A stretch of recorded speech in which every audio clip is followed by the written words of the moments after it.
welcome to another episode of insideX. We got a great week ahead of us. We're getting very close to Triple Crown Gate Drop coming up. We just finished a prequel this past weekend, and that was at Gopher Dunes, and the track was rough. There was some stiff competition, all Canadian guys. The Americans are across the border. They're ready to do battle. They're just getting through their quarantine, and we're going to recap today the Quebec Supercross from 2019. Great epic racing, always good in Quebec, always a fan favorite. The Parts Canada prediction today. We're going to talk about those Canadian riders that we've seen at the Gopher Dunes prequel, the Ontario Provincial. A lot of these Canadians are coming from East Coast, West Coast. We haven't seen those guys yet. We're going to see and talk about the ones we've seen this weekend.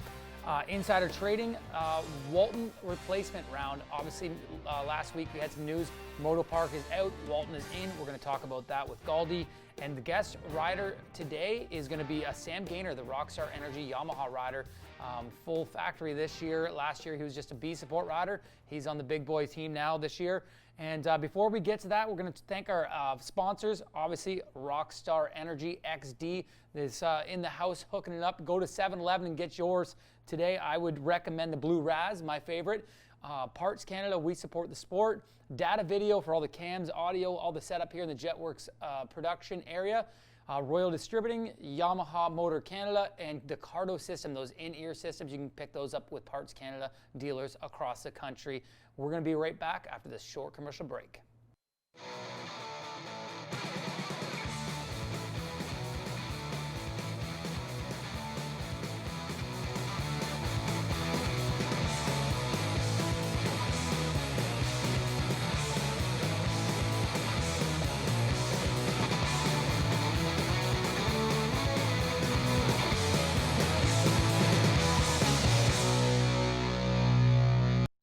Before the lights, before the cameras, before the crowd roar, before the gate drops, before the first turn, before the finish line, the podium, and the champagne. It's just me and my gear.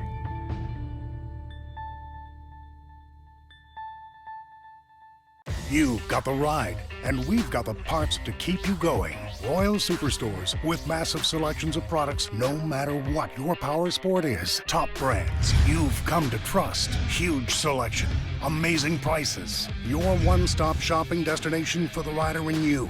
Royal Distributing, Canada's power sports leader. Shop online, by phone, or in one of 4 retail locations. Fast coast-to-coast shipping right to your door. Royal Distributing. Eat, sleep, ride.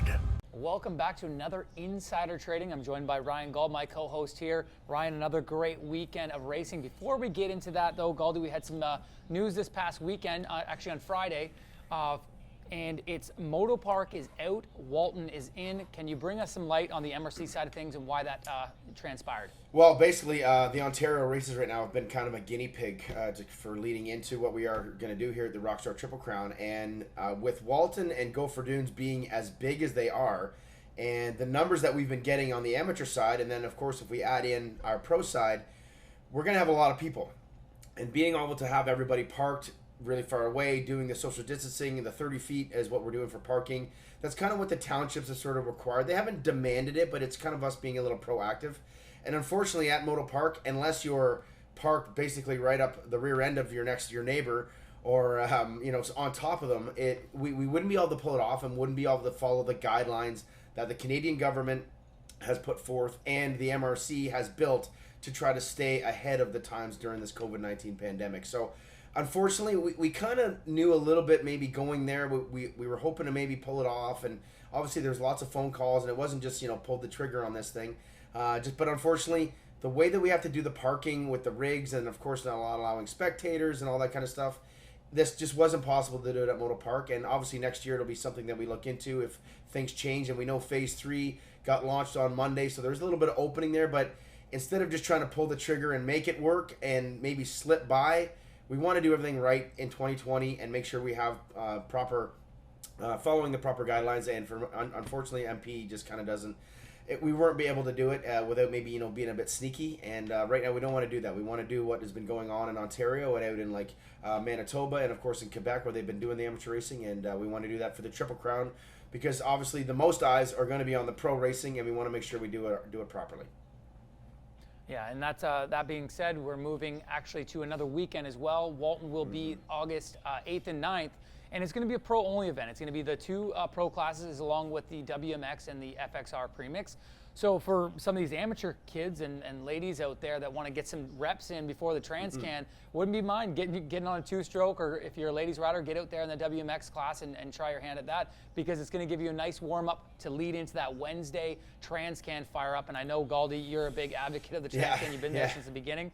So I'm sure you're looking forward to that almost 10 days of motocross. Yeah, for me, it's awesome. I mean, I love going there. We all love going there. It is the epitome. It is the biggest part of our amateur grassroots scene. And doing this now, it leaves us, yourself and your brother, and of course Jetworks and the Triple Crown staff and everybody, and MRC and everything on board. It leaves us with a little bit of that stress as far as not enough room and doing parking properly, all that stuff. And going there, it'll make it a little bit easier for the amateurs, pros, and everybody alike, because now they can kind of just go and park and they're stay idle for like 10 days, like you said. So, and they'll be coming up with a plan as far as the amateurs being able to come in and park on the property during that weekend, as far as not spectators, but being racing, even though we're not having the staff. So stay tuned to mrcracing.com and the Rockstar Triple Crown Racing Series.com website, just for updates on that, to be able to come in and park on the weekend before you get in that Transcan. So it's going to be and it's with Phase 3 opening up, it is a little bit more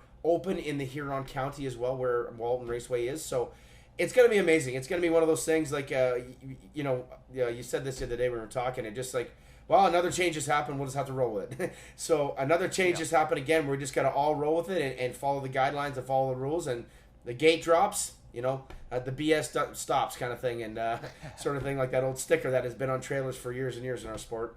So, Walton 10 days, Transcan right in the middle of it, 2 Pro Nationals. And then that one on the Sunday, which you're probably about to talk to, is only going to be a 2-moto format. So basically back to a regular day that we had in 2019 or prior, not a 3-moto format. So 5 motos in 7 days, 8 days, I guess it is, for the Pro Series. It's pretty cool.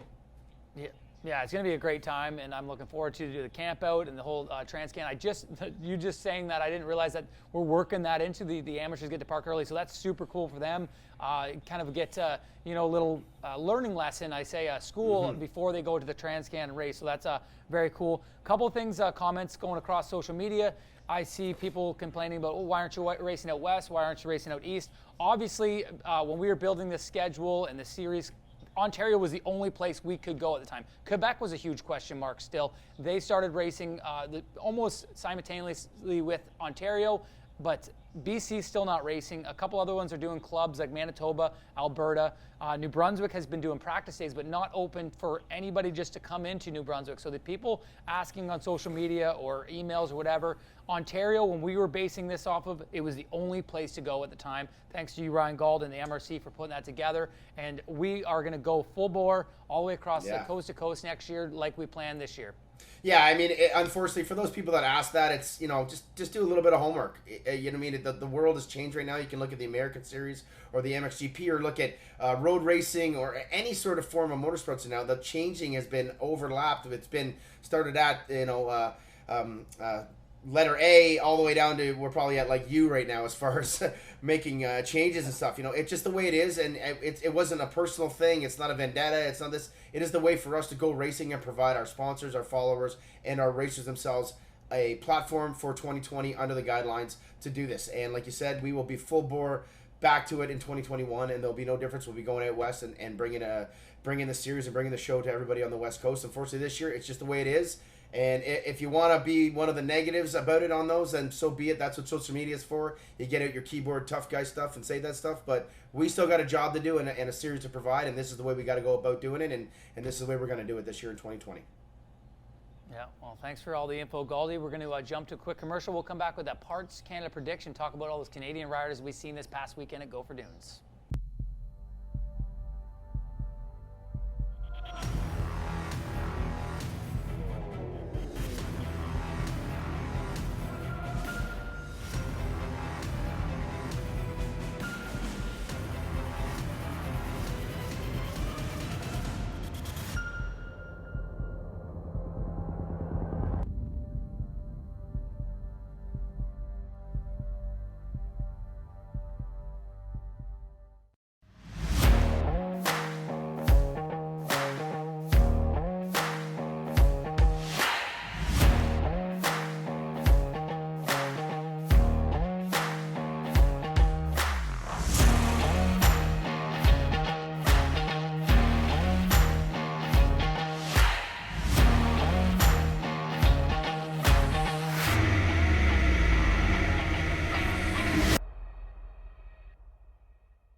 You've got the ride, and we've got the parts to keep you going. Royal Superstores, with massive selections of products no matter what your power sport is. Top brands you've come to trust. Huge selection, amazing prices. Your one-stop shopping destination for the rider in you.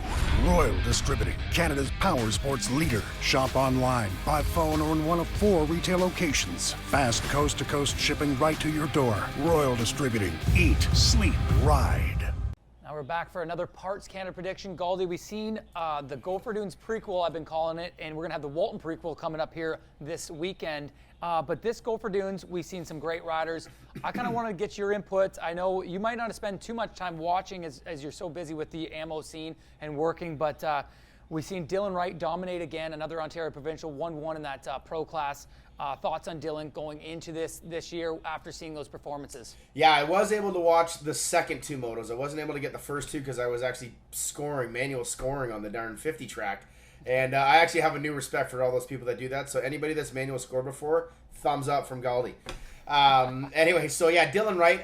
What I'm seeing right now, he's been at all 3 of the events here in Ontario. And he didn't race the middle one, at Walton. That's right, just the 2 Gopher Dunes.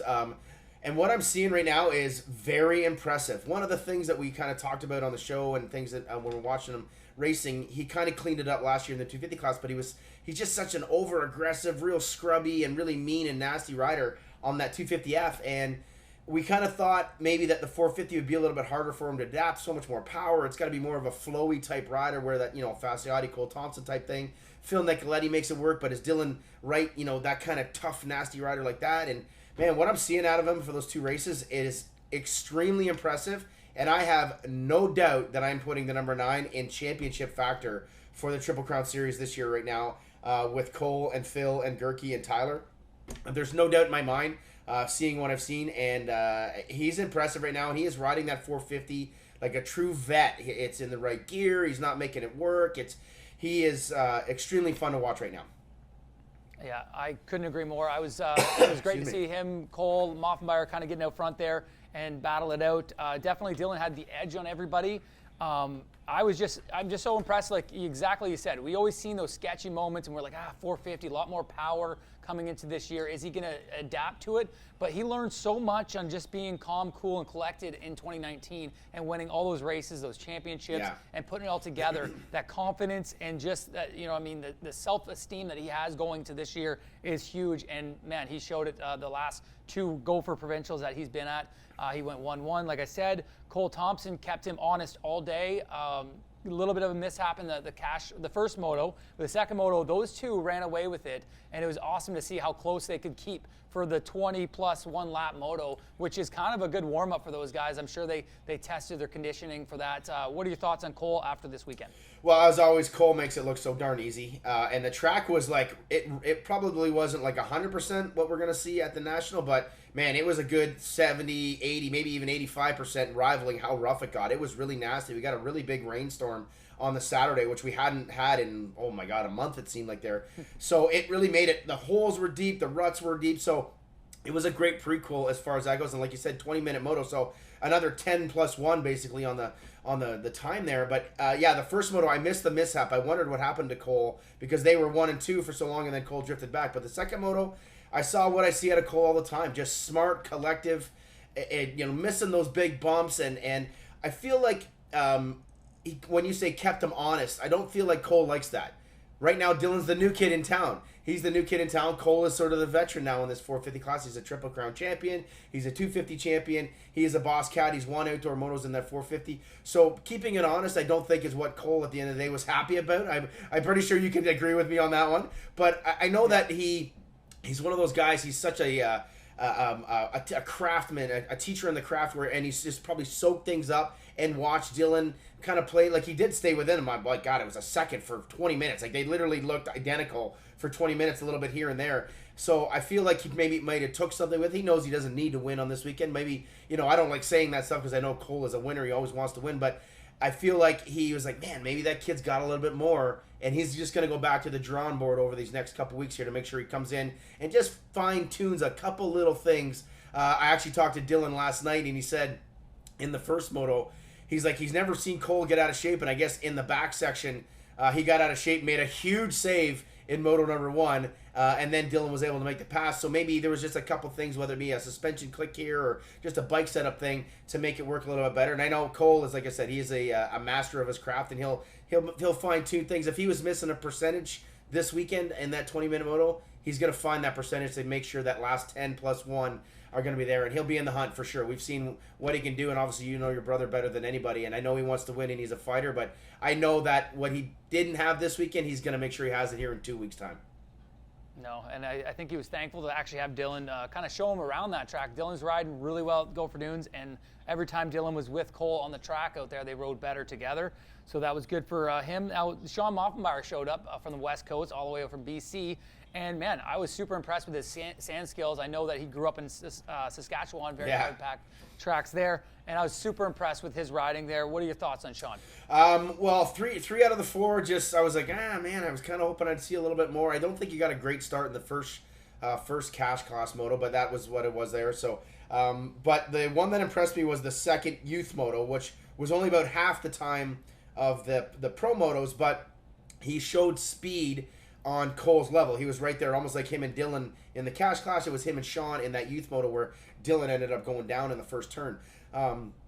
He looked good. I seen him at the end of the day. He actually leaving the park, leaving Gopher Dunes. He pulls over, talks to me. I'm like, hey, man, what happened in that last cash moto? I mean, you look like you had so much speed, and I was able to finally watch a moto that I thought that one was going to be the one where, you turn it up. And he's like, oh, I made a little change, and it was the wrong change, and it bit me. So, and these guys, it's funny. You always talk about bike this and bike changes, and even in the U.S. level, these guys that everybody looks up to more than our Canadian guys. It's the slightest little thing for these guys can really make such a difference. And I remember when I was growing up, we didn't even test. Like, you just rode. I ran a Dunlop 752 at Nanaimo and at Gopher Dunes. The same tire. Like, so the amount of things that are such different nowadays between these guys is pretty wild to see. So, and for Sean to say that, he's like, yeah, man, I made a little change, and it literally it bit me more than enough where I could not maintain the same speed I had in the youth moto just 30 minutes prior to that. So, but what I saw in that moto is good. I thought he looked real good. He looked comfy on the bike. So that setting he had in that moto was something I think he'll probably use now for the national coming up here. And I liked what I saw. I could from that speed in that moto for that 15 minutes or whatever it was, maybe 13 minutes, I could insert him into that, maybe not championship material, but being a more consistent podium guy like we saw him get to in 2019. And I could see it. And he's a fighter. He's in shape. That is not going to be a problem at all, but just got to get that bike dialed in. And we could see that number 3 doing a few more times and seeing us being like, oh, there's Sean sitting in third or sitting in second. Oh, hey, or he led 6 laps this moto. I see that's coming this year. Yeah, it's coming back, and he's going to get back to that old form where he won the championship in 2017. His teammate out there, Sam Gaynor, good at starting. He had a kind of an off weekend, though, compared to the first provincial we've seen him at. What are your thoughts on Sam this weekend? I like what I'm seeing, but I don't see anything more than what I saw last year. I feel like he's going to be a 9, 10, 11 place guy. You insert your Keelan Mestons and the rest of the guys coming through here, Cheyenne Harmons and even Cartwright that's coming up outside of that championship. I feel like his 3 to like 8th lap or 10th lap speed, there's just something missing there. But he's got great starts. But if you can't maintain that speed with those guys and you can't hook into them, you're going to fade out, and what that does, it's going to steal confidence from you. You're not going to believe in maybe the bike setup's going on or believe in your training program, and it's going to get in that head, and it's going to beat you up. So from right now to that Gopher Dunes opening round, he needs to find something in that 3 to 8 lap margin right now where it's the say 6 minute to 18 minutes-ish, 15-minute mark at Gopher Dunes anyway. And it's a big gap. Those guys got a big gap on him. Dylan Wright, Cole Thompson, Sean Moffenbauer. There's a big gap right there. And, of course, the local scene's always different. Sam probably feels comfortable on the local scene. It's the national scene where he needs to keep that comfort level same. So when I look at it right now, I feel like it's going to be a little bit less and forward. And I feel like might be right around that same guy, around that 8, 9, 10, 11, 12 position that he was there in 2019. Yeah, and that's I think that's what he's struggling with there the weekend, just seeing where he fit in with those top guys. Talked to him briefly, and we're going to have him on later in the show, but nice. I just talked to him briefly after the race, and he just was a little frustrated with his result on the Sunday. Going forward, I think he's just going to work on some things, get some speed early on, and maybe try to stay with those guys a little longer. Moving on to a big name came up all the way from BC as well, Jess Pettis, past champion in the 250 class, and he looks like he's back to his old form. Obviously, last year coming in with an injury. Well, he hasn't raced in like 10 months, I guess, right? Since basically Montreal Supercross. So, which was September. So yeah, a long time off the bike, a long time not racing, and like anybody knows, like you and me know, racing is such a different beast than just going and practicing that you're with your buddies and putting up the Insta bangers and stuff like that. And oh my God, that one he put up this week with that scrub or whatever track it was, I just threw the towel in. I'm like, this is ridiculous. That is ridiculous that these kids can do something like that. And but what I got to see this weekend, he looked strong, he looked fit. He was comfy on the bike. He went 4.4, 4.4, and all the motos behind Wright, Thompson, Moff. So it might have been, of course, the 450, 250, just that distance. But he was like, he kind of owned Tanner Ward. Marco Canella was there, and he owned them. And Tanner Ward gave him some fits in a couple motos, but he looked like he was that next level above them. And that's where we insert maybe that Walton. And we would have had Rensland in there. Now Rensland not coming up this year. Maybe Surratt and Taylor. But Ward Canella now going to be in there as well. So he looked good. I got to see him against some more competition on that gate, I guess. But he looked good, man. And he's fun to watch. He's looked so comfy on that bike, jumping from the Yamaha a couple years ago and over to the Austrian bike. It doesn't look like things have changed. He's aggressive. He's fast. And he's hungry. And, of course, he wants that number one plate back coming in. And taking Rensland out of the picture, Welton, I think, is kind of the biggest battle or guy against them up there. So we're gonna see. But man, I enjoy watching Jesse. He's a good kid. He came up and thanked us for the race, and he seems very respectful. And I just love that part about him too. So I'm a fan, and I'd love to see the 15 back on the track. It's good to see. Yeah, it's great to see, and this is really the first time we've seen the number 15. He had number one. Yeah, that's right. Series he did last year, so it's cool to see him with his actual career number. Marco Canella, you mentioned there. First time we've seen him, an Ontario kid, and this is the first race he did, considering we've had this as the third one in Ontario. But he actually looked better than I expected. I'm going to bust his chops a little bit. I can't believe he didn't race those first two races to kind of just keep getting the feet wet. I feel like sometimes these younger kids, and Marco, he is a hard worker. He's so talented. He's fast.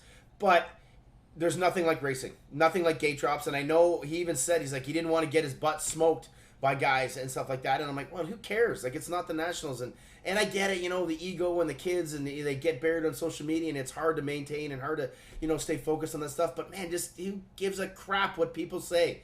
Just get out there and fight for every spot you can and figure out what you need to fix in that stuff. And I actually didn't get a chance to watch him a ton. I know he was the 5th, 6th, 7th place kid out there, but I feel like he not doing those two races, he's leaving a little bit on the table to me, and I hope it doesn't get left on the table once we drop the gate here in a couple weeks to Gopher, because he has got a chance this year to make that mark that we feel like he's been missing the last two seasons with MX 101. Yet you take a few of these guys out of that picture, it's a bit more of a Canadian field, so he's maybe a little more comfortable. There's not some big hype around some U.S. guys and stuff like that, even though we do have a few guys still coming in. I feel like Marco, this could be the year where he really puts that name on the map that we know he could, where it's Pettis, Welton, Ward, Canella, like those four guys are the ones fighting, and you insert Surratt and Taylor in there and Dakota Alex, and I just feel like he could be that guy. I don't know if I saw it this weekend, and I really hope in 2 weeks' time he just finds a little bit more in there and a little bit more of that nastiness. I feel like, as I kind of say all the time, you got to get a little more dumb, and Marco's too smart right now. He needs to get a little dumb for me to get him into that top 3 position. I just need him to get a little bit, shut that smart guy off, and just grab that gas and show that MX 101 bike what it's all worth and put it out there. Because we know the bike and the tunage and the motor and everything, it's got it all, and he's got the tools to do it. He just shut a little bit of that smart out there, get a little dumb for me, and make it happen. Yeah, one of the last guys I want to talk about, obviously there's a bunch of guys that I'm leaving out off the table, but Tanner Ward started out the day, actually crashed in the first corner, and wasn't able to finish that moto, but came back after having that crash and that little bit of a spill up, like where you're rattled a little bit, and he rode well throughout the day. What are your thoughts on Tanner moving forward? Well, he was pushing in that first cash moto, and he was catching Pettis, and he was about to make a pass, and I think they came together. I was talking to Nico, Ward's mechanic, and it was the left-hand turn before you head up to the finish line, step up and finish line jump there, and I think they came together. So he was pushing hard, and then the very last cash moto, he fell on the first turn again, and worked his way up to like 8th. So I think he's got speed right now, and he looks comfy. The bike's working good.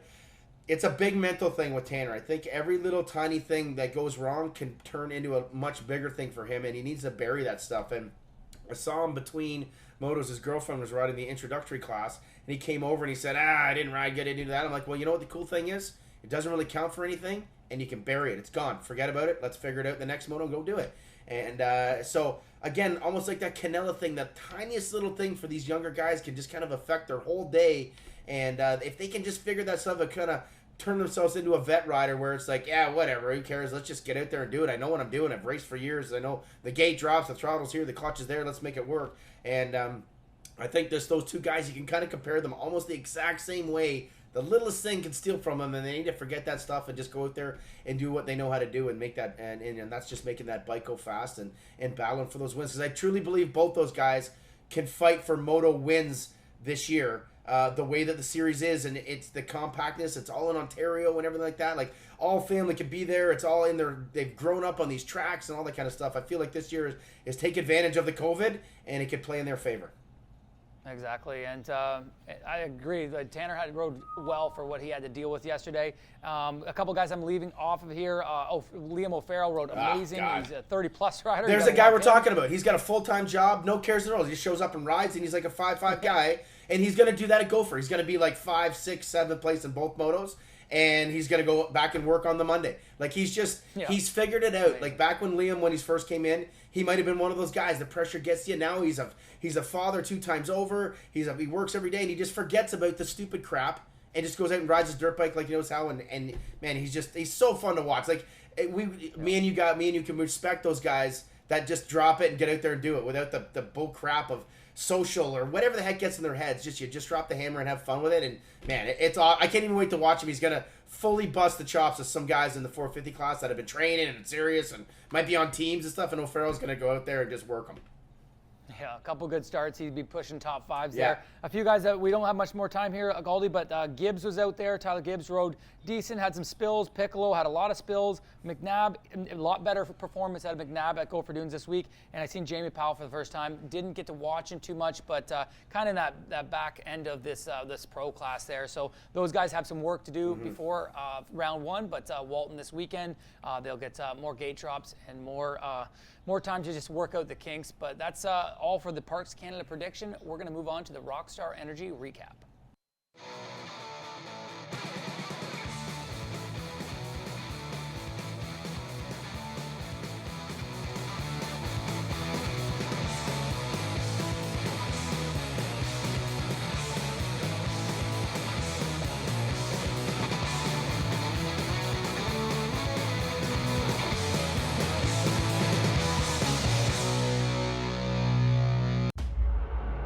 There's nothing like race time. Something that's super undescribable. Nothing gives me that same adrenaline rush. It's all or nothing. Your heart starts beating faster. A lot of nerves. For me, I still get nervous. You know, the adrenaline.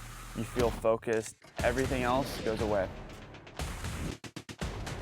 You're in the moment. I think that's the feeling that we live for. One goal, one vision.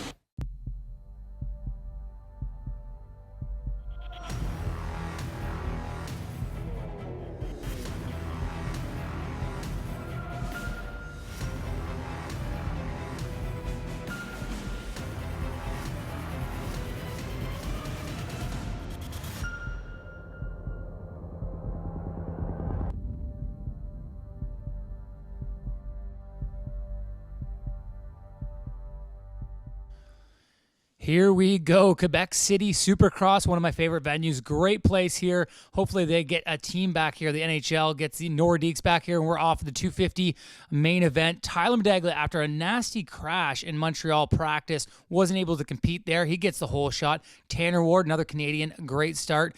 And you'll see this track deteriorate as the night goes on. Big ruts for these guys. And the guy that's going to really take advantage of these conditions, Luke Rensland, the American. Look at it, just already gets by Tanner Ward, starting to work his way up to T. Medags. And look at that, Carno jumping up in there. We haven't seen too much of Carno like we did in 2018. 2018 had a great run there up with Moff and Byron Pettis. This year, not so much, but Tanner Ward stuffs him right back. There you go, nice little seat bounce into the whoops, and you can see the whoops are getting real bad already. This section right here really gave some riders some trouble. Tanner lost that spot back to Carno early in this race. It created some good racing, though. Early on, we had Dylan Wright go down early. He was trying to make a charge back up, and this is one of the races he kind of had a bit of a meltdown. It just didn't work out for him. Just had some issues early on and tried to make up too much time on this ruddy track. But right now, Rensland's making up a lot of time. There you go, Dylan Wright down again. So he's a lap down. Tyler just kind of cautiously getting through this. After that crash, I don't think he was up to 100%, but he was trudging through this race and making it work. Rensland coming for that patented stuff there in that first corner. And he gets onto the lead and starts pulling away pretty quick. It looked like Tyler was just trying to get through this main event without any issues. You see Dylan Wright trying to unlap himself from T-Dags. But right through the rhythm there, lots of ruts. Tyler having a bit of an issue here, just getting late in this race. Look at there. Rensland is down. Medaglia back in the league. Wright still trying to unlap himself. He gets by young Tyler Gibbs, who also went down in that wreck. And Tyler just kind of sailed out to this one. He got a gift there, early Christmas. And Medaglia getting another win. We've seen him get the win in Barrie earlier in the year. Struggled through outdoors and just not up to snuff in the 250 class. But, we love seeing this guy win. Moving up to the 450s, as we know this year, I think it is going to be a big step in the right direction. Also, starting in the motocross scene is going to be better for T-Dags. And there you go. Checkered flag just rolls that nice and safe. Tyler Medaglia, 1, Rensland, 2, Dakota Alex filling in for the injured Jess Pettis there, 3, Carno, 4, and Weston Rosina, another good ride in 6th place there. On to the 450s there, Gaynor right there, just had him on, and there we go, drop the gate.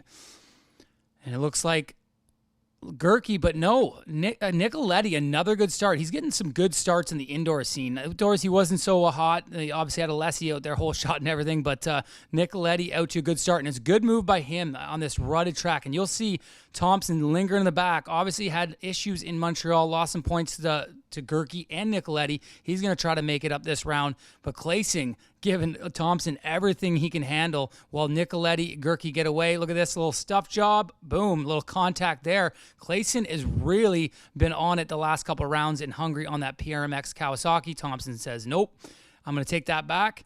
They go through the whoops, and Claesing takes the lead again. So these guys battled like this for quite a while, letting the leaders kind of get away. That cat and mouse game doesn't work so well when you're trying to hold down a good pace through the whole moto. Thompson gets stuffed back again. He goes inside, puts Claesing wide. Claesing jumps back inside of him. It actually made for a great track here. These guys weren't able to triple the rhythm section so much with the ruts they had to deal with, but man, did it make some good racing. The options were out there. Nicoletti was looking smooth sailing, and then all of a sudden, Gerke started putting on a bit of a charge here. He lost him a bit early, but he started finding the lines and figuring things out. You'll see Gerke get right back up into this mix with Nicoletti and pressure him a bit. Obviously, dealing with some issues. Look at that. Nicoletti getting cross-rutted, and now Gerke right on his rear fender, trying to make that push. We've seen Gerke win the Barrie Arena Cross as well this year, one of his only wins on the season. Obviously, he won that Mutter in Minnedosa, but he's trying to make it work in this rutted condition. And look at that. Lap rider caught up with Gerke. Boom. He's into the grandstands. He slid onto that cement there, which is ultra slippery. You see Thompson get by. Gerke trying to get his stuff figured out. And that cement is super slippery. He cannot get out of there. Look at him. He can't even walk on that stuff. So he's out of this race, out of contention for that win. Thompson now trying to put on the moves. He got away from Claesing, got the gift from Gerke. Now he's going to track down the number 54, dealing with some lappers here. And you can see the line differences. Nicoletti sweeping that corner. Thompson using the berms, cutting to the inside. Now he's right on the backside of Nicoletti.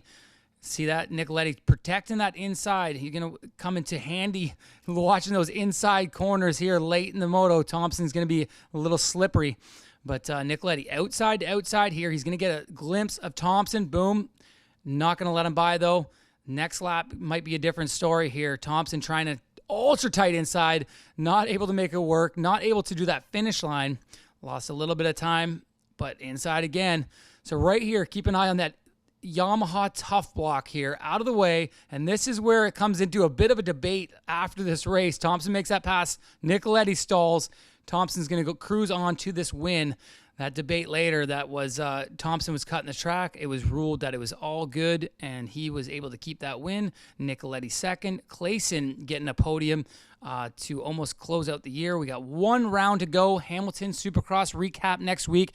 Hopefully I'll have Gauldy back in the booth with me, and we'll call that shot before we go to Gopher Dunes for the first round.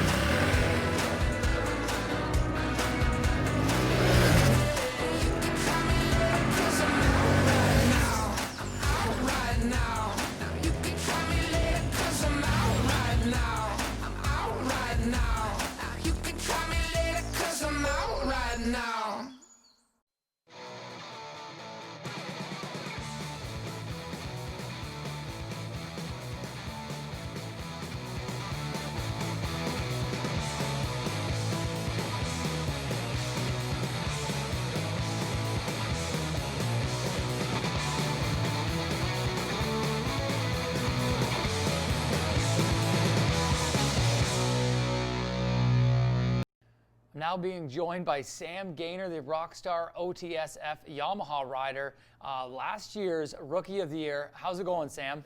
Pretty good. And yourself? How about you, Kyle? Good. I'm doing good. Enjoying being back at the races. I just got to enjoy watching you race this past weekend. Not the best weekend. I know the first Gopher Dunes we were there, you were really buzzing. You got 4 hole shots getting up there, but a little tougher go this time. How would you say your weekend went? I would say it was a mediocre weekend. I got 1 hole shot, 2 second-place starts, and about a 10th place start. But the goal is just to get good starts and learn from those top guys. I mean, getting kicked by them is kind of what makes you better. So, yeah, the first 2 motos of the day were really good, but that's when the track was smoother. And then when the track got a little rougher, that's when it kind of went a little bit downhill. But we're definitely learning, and we're making the bike better every single time I'm out there. Yeah, and the biggest thing is, for people that don't know, being a rookie as a 450 rider, this is really your second year. There's not many people your age, or kids your age that jump into the 450 class right off the hop. So we look at you and we're like, oh yeah, he's got a career number. He's, he should be more established. Why isn't he getting these? But you're still learning so much each year. You go into it. You know what I mean? Like, you didn't get to cut your teeth in the 250. And what was the reason behind that, actually? Everyone's always asked me that question. Why did you go straight to the 450s? And honestly, it was me and my dad were planning to go straight to, we were going to do straight to the 450s. And then I was going to have a 18 practice bike and a 19 race bike, just privateer. And then we went down to Florida at Christmas time, and I was kind of like, oh crap, I realized how much different the 2 bikes were. So then once we did that, we hit the panic button, and we messaged Steve like every single day for a month straight, trying to figure something out for me to be able to ride for them off the side or something like that. But yeah, it was pretty much just for money costs, because 250s are so expensive to have a race bike, and then you always got to rebuild it. And yeah, so it was more money than anything. And yeah, coming into this year, I'm just trying to learn from those top guys. I've learned that getting a good start and trying to learn from those guys right off the bat is the main thing. So yeah, that's definitely the goal for this year, is just to get really good starts and latch onto those guys for, say it's 1 lap, and then next race it's 2 laps, and then just keep trying to get a little bit better every single weekend. I got to say, that's probably the best way to do it, is just inch up there moto by moto. And I see you're doing that. I can see the progress from last year to this year. And it's very similar route you took with the 450 as my brother Cole. It's the same reasons that we did it. You know what I mean? It's so costly to get a competitive 250, let alone keep that thing together and your practice bike together. And it was literally the same issues we had. We were trying to ride the 250, bike blew up. We're like, oh my God, well, this is another $6,000 to fix this thing. How about we just get to 450s and then have an easy go at it as far as bike maintenance and just having a competitive bike. So a very cool thing, and exactly what you're saying is, just get with those top guys, because the guys you're racing against and your teammates, even like Nicoletti, Moffenbauer, these guys are experienced dudes. They've been around and they've been battling for years in these motos, and you're just, I don't even know, you're like your 10th to nationals coming up. Like that's not that many nationals. Yeah, for sure. And like that's kind of why we decided to go straight to the 450. It was when I very first got on 250s at the end of 2016. I think I blew 3 of them up in like 2 months, and my dad was like, dude, we cannot afford this. So that's why the 450 thing happened. And then, yeah, like this is just my second year into it. So I've just been trying to learn as much as possible. And yeah. Yeah. So going back a little bit, some big things that you did in amateur. And honestly, as an amateur, you're always strong and competitive. It would just seem like you were in the shadow of some guys, maybe like a Tanner Ward, Marco Canella, Jake Trico, right there nipping at their heels the whole time. You went to Loretta's in 2017, I believe. Correct me if I'm wrong. 2018, and you were top 5 down there. That must have been a huge feat for you in the 450B class, very competitive class down there. Was that kind of just like a step in the right direction? You're like, let's go, we can do it. Yeah, it was. I always kind of like, I don't know how to word it exactly, but I'd say I always kind of played second fiddle to those top amateur kids, but I was always kind of right there. 50s, I won 7 to 8 in 2009 at Walton. And then 2016, I won 2 junior championships at Walton. And then 2018, I said to my dad, I really want to go to Loretta's this year. So he said, all right, well, if you want to go, then that means you can make it through one area and one regional. I'm not giving you anything more than that. So that's what we did. Luckily, I made it. And then, yeah, I went to Loretta's, and it was fairly successful. I went 8.56 in 450B mod and got 4th overall. And then in 450B stock, I went 14.12.3.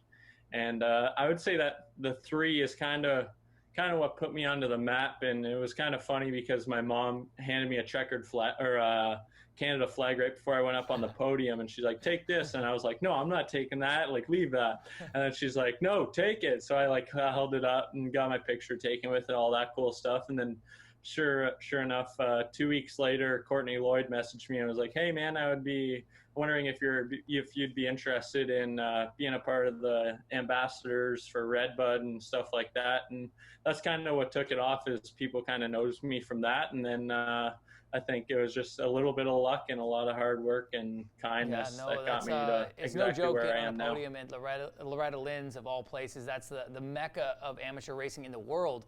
So getting on the podium, it's cool that you took the Canadian flag up there, and there's not very few Canadians that have done that and stood on that podium. So, man, congrats to that. I think it's you know what I mean, you're always going to carry that with you, you know, that experience, and it's a bucket list thing for sure. But, you know, moving into the pro, we kind of glanced over Rookie of the Year last year. You had a battle on your hands right from the get-go with guys like Tyler Gibbs and Quinn Amiot. How pumped were you to end up with that award? Yeah, I actually, going into the year, it didn't even cross my mind, to be honest. And then we got a little bit into the season, and my dad was like, man, I think you got an actual shot at this. And then I just was putting down my head, and I remember after every single weekend, I would compare my results to Gibbs and to Amiot, and I was comparing my results, and just, we were pretty much dead even the whole year. So at the year-end banquet, when I heard that he got, I think it was most improved, I'm not exactly sure if he got one of those awards.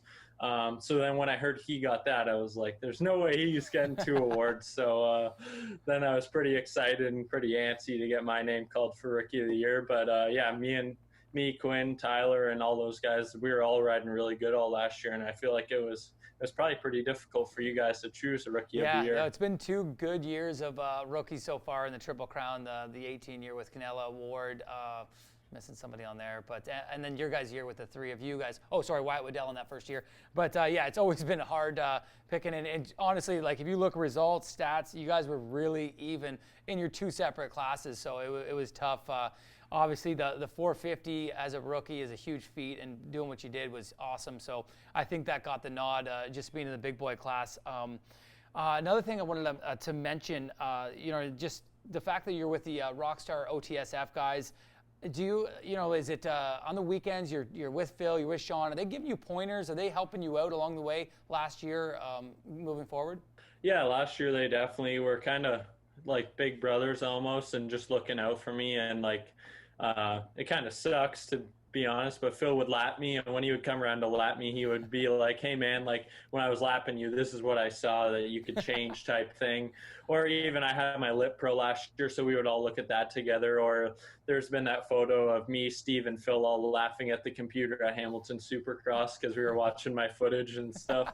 But yeah, they definitely they give me pointers in between motos, and they tell me what they've done getting up to this point. And my biggest weakness has always been eating and like drinks and all that stuff between motos. So Phil and Sean have definitely helped me with that kind of stuff throughout last season and over the winter at club too. Yeah, and that's man, you've done well in 1 year. You must have been pumped to get the Rookie of the Year award, also get that career number 28, lock that down. That's obviously close to your heart. You must have been pumped on that. Yeah, I was for sure. I was all year long. I was telling my dad, I was like, all I want is to get a career number. And up until like just after Gopher, I was sitting like 13th, 12th in points. So I was just hoping and hoping, and yeah, we made it happen. And I was so excited to have the 28 on my bike, and hopefully until I retire one day. Yeah, no, it looks good on the Yamaha Rockstar team there. Man, the whole setup looks great. The new Troy gear that you got dialed in, man. Thank you so much, Sam, for coming on, taking the time to talk to us. Man, it was awesome watching you race. Good luck at Walton this weekend, and we're going to definitely see you at Gopher Dunes lining up, trying to get those hole shots. Yeah, for sure. Thank you very much. Before the lights, before the cameras, before the crowd roar, before the gate drops, before the first turn, before the finish line, the podium, and the champagne. It's just me and my gear.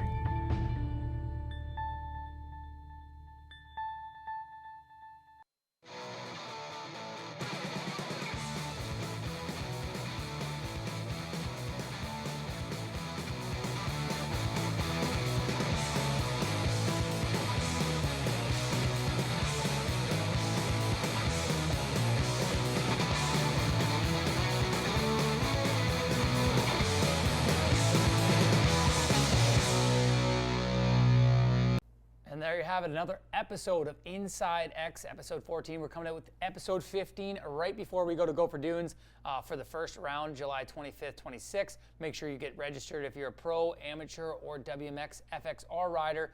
And yeah, we'll see you at the Dunes, and we're going to leave you with this. July 11, 12 at Gopher Dunes is when round number 1 is going to start. And it's just the way it is right now. That is a hopeful date right now. It is not a for sure date. Be patient, everybody. We are out there working for you. I promise you that. Myself, Ryan Gauld, Kyle Thompson, Justin Thompson, the boys are behind the scenes trying to make sure we get back racing as soon as possible. No other province at the moment, other than Ontario, has stated that motorcycle racing can move forward. As soon as we know it, July 25th will be around, and we're going to be heading to Gopher Dunes for round 1 of the Rockstar Triple Crown Series.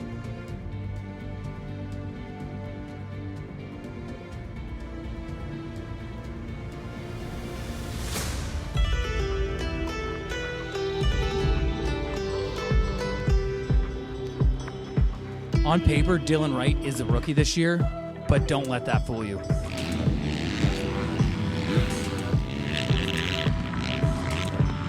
In 2019, we didn't get the Pettis we're used to. 2020, he's back. The 450 class is going to be deep with talent this year. Honestly, coming into Gopher Dunes, it's going to be who's going to deliver that first blow. Tanner Ward, new team, new pressure.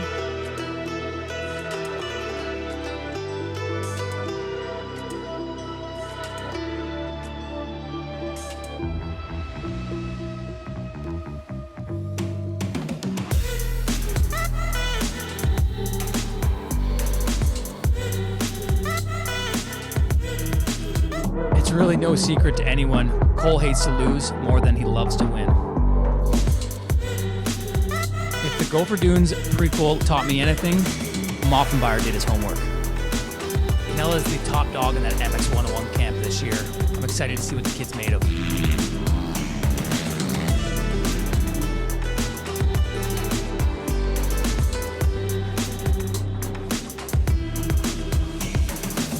Rockstar Energy Triple Crown is back.